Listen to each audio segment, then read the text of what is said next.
বিসমিল্লাহির রহমানির রহিম। আবারও স্বাগতম জানাচ্ছি গোলাম নবী মডেল পাইলট উচ্চ বিদ্যালয়ের অনলাইন ক্লাসে। আমি মোহাম্মদ আশরাফুল আলম। আজকে অত্যন্ত গুরুত্বপূর্ণ একটি বিষয় নিয়ে আলোচনা করা হবে, আর আলোচনাটা হবে নবম দশম শ্রেণীর জন্য। বইটি হচ্ছে বাংলা দ্বিতীয় পত্র, সেখান থেকে আলোচনা করা হবে কারক ও বিভক্তি নিয়ে। কারক ও বিভক্তি। কারক শব্দের অর্থ হচ্ছে যে ক্রিয়া সম্পাদন করে বা যে কাজ সম্পাদন করে।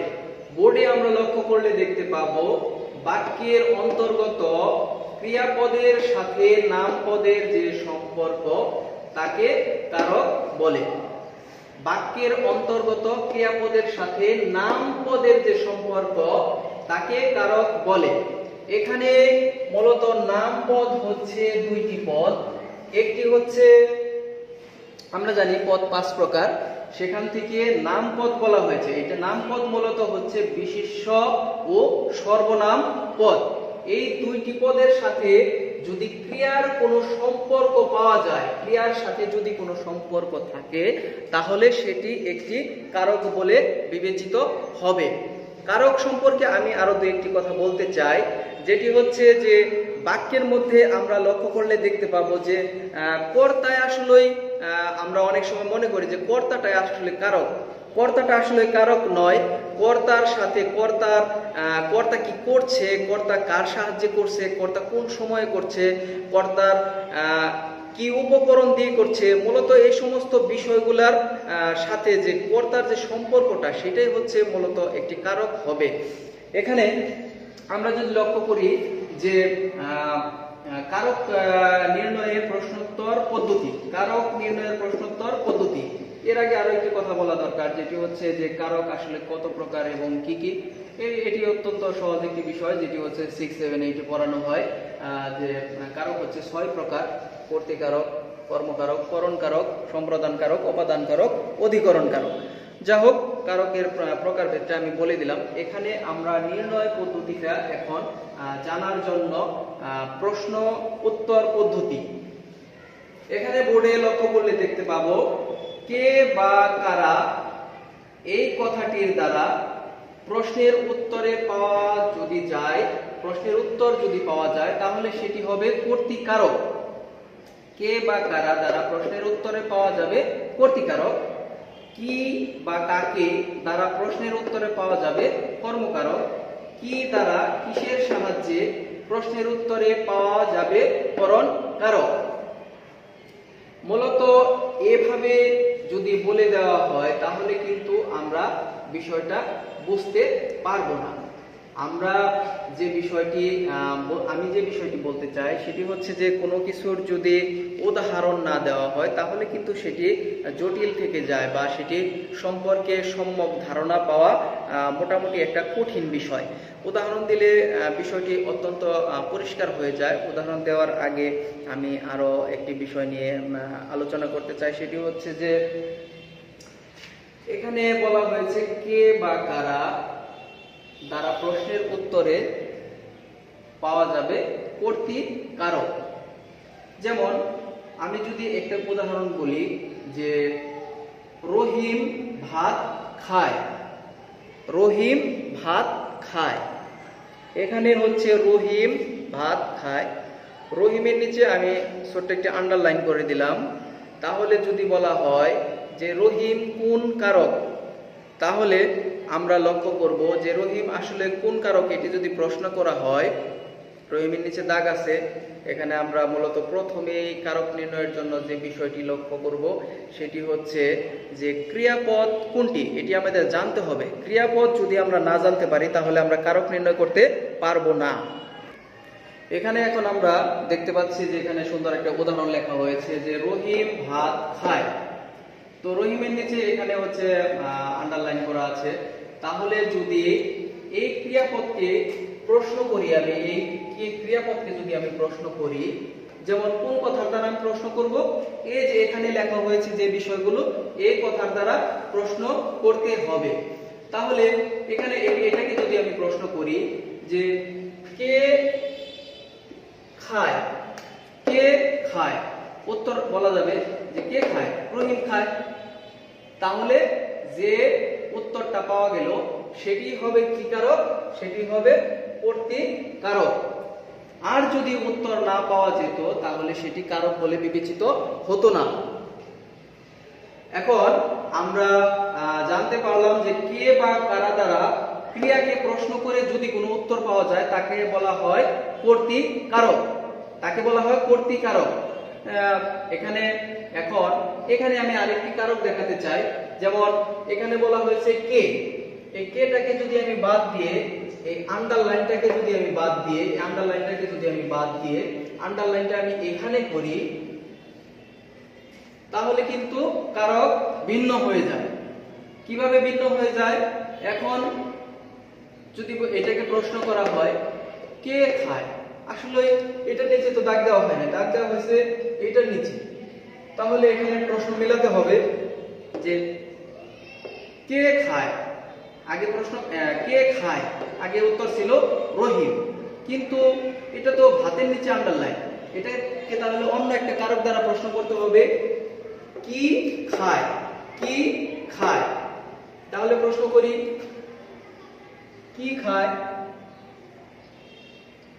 প্রশ্ন করা হলো কি খায়, কি খায়।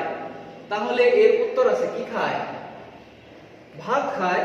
তাহলে এটা হয়ে যাবে অন্য একটি কারক, সেটা হবে কর্মকারক, সেটি হবে কর্মকারক। তাহলে ক্রিয়াকে যদি কি বা কাকে দিয়ে প্রশ্ন করে কোনো উত্তর পাওয়া যায় তাহলে সেটি হবে কর্মকারক। উদাহরণটা আমি মুছে ফেলতেছি।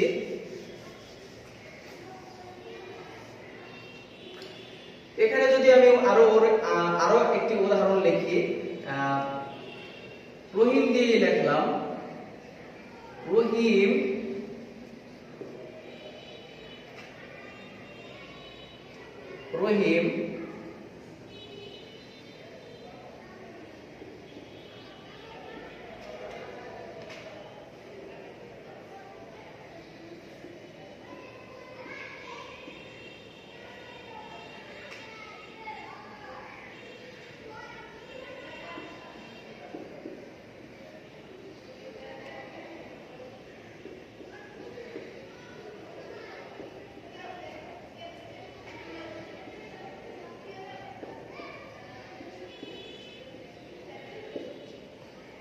উদাহরণটা লেখা হয়েছে রহিম কলম দিয়ে একটি কবিতা লিখছে। এখন এটার নিচে আন্ডারলাইনটা কোথায় করা হলো? যেমন এটার নিচে আন্ডারলাইন করা হলো, এটি কোন কারক? এখন কারক নির্ণয়ের যে বিষয়টি আমি বলেছি যে কারক নির্ণয়ের সর্বপ্রথম যে বিষয়টি লক্ষ্য করতে হবে সে বিষয়টি হচ্ছে আগে আমাকে চিহ্নিত করতে হবে যে কোনটি ক্রিয়াপদ, তাহলে আমি কারক নির্ণয় করতে পারবো। যদি আমি কারক নির্ণয় করতে যাই তাহলে ক্রিয়াপদ আমাকে চিনতেই হবে। যদি ক্রিয়াপদ না চিনতে পারি তাহলে আমার জন্য কারক নির্ণয় করা অসম্ভব একটি বিষয় হয়ে দাঁড়াবে। তাহলে এখানে আমার ক্রিয়াপদ কোনটা? রহিম কলম দিয়ে একটি কবিতা লিখছে, তাহলে ক্রিয়াপদ মূলত এইটা লিখছে। তাহলে এখন আমি বলতেছিলাম যে আমার এখানে দেখতে হবে যে কোন বিষয়টার নিচে আন্ডারলাইন করা আছে। এখানে দেখতে পাচ্ছি আমি কোথায় আন্ডারলাইন করা আছে, কলম শব্দটির নিচে আন্ডারলাইন করা আছে। তাহলে আমি লিখছে কথাটাকে এই লিখছে শব্দটিকে আমি প্রশ্ন করব। তাহলে এখানে আমার আছে কি দ্বারা কিসের সাহায্যে। তাহলে এখানে আমি যদি প্রশ্ন করি কি দ্বারা লিখছে, আমার এখানে উত্তর আছে কলম দিয়ে লিখছে। তাহলে আমি দেখতে পাচ্ছি সেটি করণ কারকের একটি উত্তর পাওয়া যাচ্ছে। তাহলে এটি হয়ে যাবে কি কারক? এটি হয়ে যাবে করণ কারক। বাক্যের মধ্যে যদি আমরা লক্ষ্য করি যে কর্তাকে প্রশ্ন করে যদি কোনো উত্তর পাওয়া যায় তাহলে সেটি অবশ্যই একটি কারক। আর এই কথাগুলোর দ্বারা কে কারা, কি কাকে, কি দ্বারা কিসের সাহায্যে, এই সমস্ত কথা দ্বারা শব্দ দ্বারা যদি প্রশ্ন করে কোনো উত্তর পাওয়া যায় তাহলে সেটি হবে কে কারা দ্বারা প্রশ্ন করলে পাবো আমরা কর্তৃকারক, কি কাকে দ্বারা প্রশ্ন করে উত্তর পেলে পাবো কর্মকারক, কি দ্বারা কিসের সাহায্যে প্রশ্ন করে কোনো উত্তর পেলে হবে করণকারক। করণ কারক সম্পর্কে আমি আরো একটি কথা বলতে চাই, যেটি হচ্ছে যে অনেক সময় দেখা যায় বলা হয় নৌকায় পার হলাম, নৌকায় পার হলাম, তলোয়ার দিয়ে যুদ্ধ করলাম, বা হচ্ছে আমি কলম দিয়ে লিখি, বা দেখা যায় যে বলা হয় যে গাধা দিয়ে মালামাল বহন করা হয়। এই সমস্ত জিনিস যখন বলা হয় যে কোনো কিছুর মাধ্যম, কোনো কিছুর সাহায্য নিয়ে যদি কোনো কাজ সম্পাদন করা হয়, তাহলে কিন্তু সেটি করণ কারক হয়ে যায়। করণ কারক অত্যন্ত সহজ একটা বিষয়, এটি জটিল কোনো বিষয় না। আমরা ক্রিয়াকে প্রশ্ন করে দেখব, যেটি নিচে দাগ দেওয়া আছে সেখানে যদি আমরা দেখি যে কোনো কিছুর মাধ্যমে, কোনো কিছুর সাহায্য নিয়ে, কোনো কিছুর অবলম্বন, কোনো কিছুকে অবলম্বন করে কোনো কাজ সম্পাদন করা হয়েছে, তাই কিন্তু করণ কারক হয়ে যাবে। শিক্ষার্থী বন্ধুরা, তাহলে এখানে দেখানো হলো তিনটি কারক সম্পর্কে প্রশ্নোত্তর পদ্ধতির মাধ্যমে আমরা যদি ক্রিয়াপদকে প্রশ্ন করে যদি কোনো উত্তর পাই, তাহলে সেটি এই তিনটি কারকের মধ্যে যে কোনো একটি কারক হবে। আমরা মনে রাখবো যে কে কারা, কি কাকে, কি দ্বারা, কিসের সাহায্যে, এই কথা এখানে 6টা শব্দ আছে। এই 6টা শব্দ মনে রাখতে পারলেই কিন্তু আমরা তিনটা কারক চিহ্নিত করতে পারবো। তাহলে আগামী দিনের পড়া থাকলো হচ্ছে কারক কাকে বলে, কারক কাকে বলে, কারকের প্রশ্নোত্তর পদ্ধতির তিনটি কারকের মধ্যে প্রশ্নোত্তর পদ্ধতির যে শব্দগুলো আছে তা লিখে রাখবে। সবাই লিখে রাখবে, এটি আমি কিন্তু তোমাদের বাড়ির কাজ দিলাম। অবশ্য আমি এখানে বোর্ডের মধ্যে লিখে দিচ্ছি আমার প্রশ্নটা, তোমরা সবাই মনোযোগ সহকারে সেটি দেখবে। আমি এখানে প্রশ্নগুলো লিখে দিয়েছি, প্রশ্নটা লিখে দিয়েছি কারক কাকে বলে, কারক নির্ণয়ের প্রশ্নোত্তর পদ্ধতির শব্দগুলো কি কি। তোমরা শিক্ষার্থী বন্ধুরা সবাই এই প্রশ্ন যা লেখা হয়েছে এটি সুন্দর করে তোমরা খাতায় লিখে রাখবে। যখন আমরা স্কুল যখন সরকার খুলে দিবে, তখন কিন্তু আমি বাড়ির কাজগুলো দেখবো, বা পরবর্তী ক্লাসে যারা ফোন দেবে তাদেরকে আমি জিজ্ঞেস করব। আর সেই সাথে আমি ধন্যবাদ জানাচ্ছি যারা গত ক্লাসটা অনলাইনের মাধ্যমে সবাই দেখেছেন, বা সবাই কমেন্ট করেছেন, লাইক দিয়েছেন, তাদেরকে সবাইকে ধন্যবাদ জানিয়ে আজকের ক্লাসটা শেষ করছি। আসসালামু আলাইকুম।